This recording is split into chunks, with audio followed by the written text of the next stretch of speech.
অনেকের ধারণা আল কোরআন নিছক একটি ধর্মগ্রন্থ, যেমন অন্যান্য ধর্মের ধর্মগ্রন্থ আছে, আল কোরআনও তেমনই মুসলমানদের জন্য ধর্মগ্রন্থ।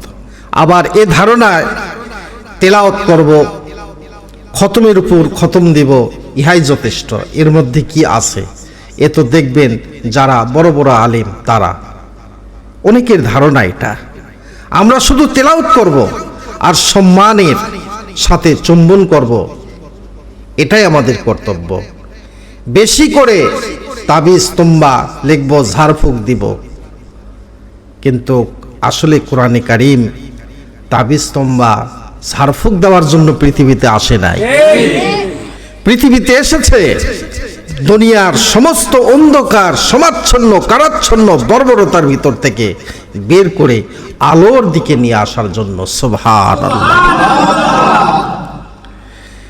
ভাইরা আমার, বন্ধুরা আমার, শুধু তেলাওয়াত করার জন্য কোরআন আসে নাই, শুধু ঝাড়ফুঁকের জন্য কোরআন আসে নাই।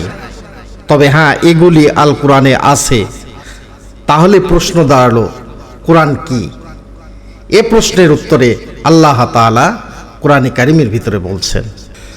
আল্লাহ রাব্বুল আলামিন ইরশাদ করেন, ইন্না হাযাল কুরআনা ইয়াহদি লিল্লাতী হি আকওয়াম ওয়া ইউবাশশিরুল মুমিনিন। আল্লাহ রাব্বুল আলামিন বলেন, এই কোরআন এমন এক পথ প্রদর্শন করে, দুনিয়ার মানুষদেরকে পথ দেখায় যা সর্বাধিক সরল।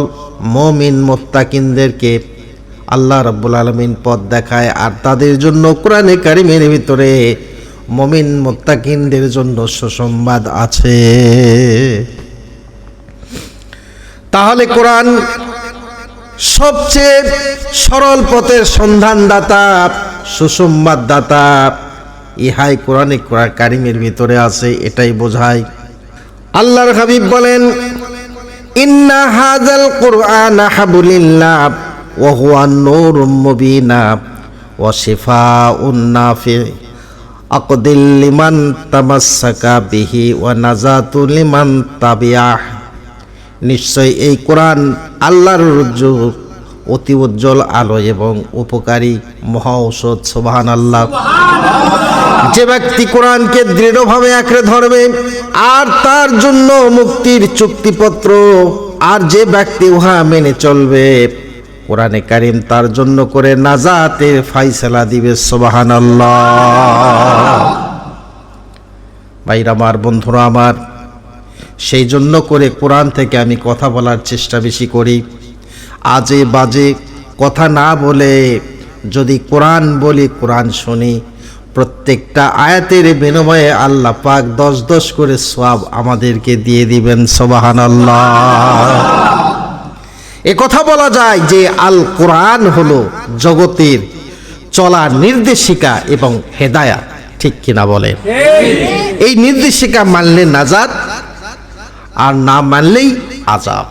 বিষয়টাকে বোঝানোর জন্য বাস্তব একটি ঘটনার কথা বলছি। বেশ কিছুদিন আগে, সেদিন চাঁদ সম্পর্কে মানুষের এত ধারণা কিছুই ছিল না। চাঁদে যাওয়ার জন্য রাশিয়া এবং আমেরিকা নিজ নিজ দেশ হতে রকেট পাঠালো। আমেরিকার অ্যাপোলো 11 নম্বর রকেট ফিরে এলো, কিন্তু রাশিয়ার রকেট আজ পর্যন্ত পৃথিবীতে ফিরে আসেনি।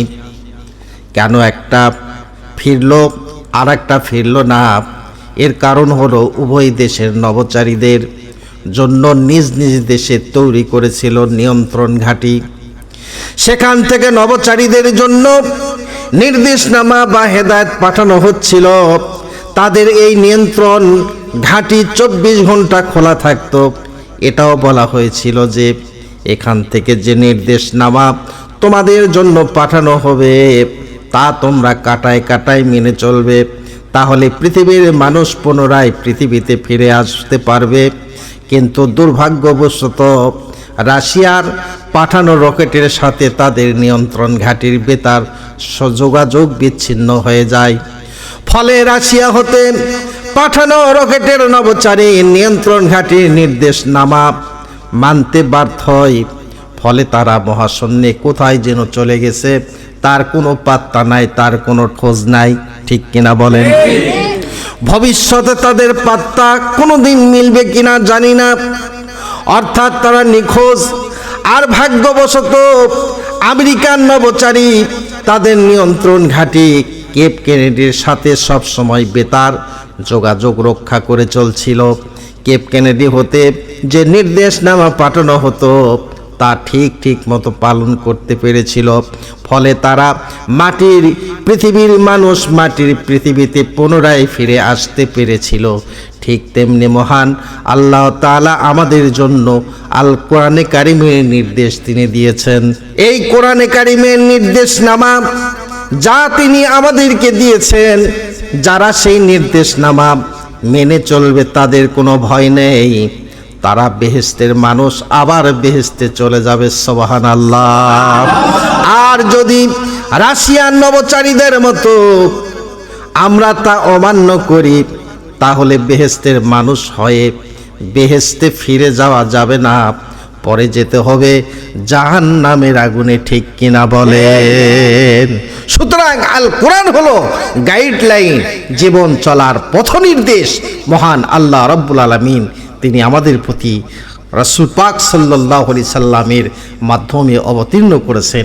এই কোরআনের গাইড, কোরআনের নির্দেশ মোতাবেক যদি আমরা পৃথিবীতে চলি, তাহলে আমরা সুখে শান্তিতে থাকতে পারবো, সুখী সমৃদ্ধশালী আমরা হতে পারবো।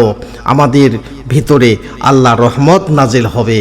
আর আল্লাহর কোরআনের বিধান মোতাবেক যদি আল্লাহর জমিনে আমরা আল্লাহর রাজ কায়েম করতে পারি, তাহলে আমাদের মাতৃভূমিটা গোটা বেহেশতের বাগিচায় পরিণত হবে। সুবহানাল্লাহ।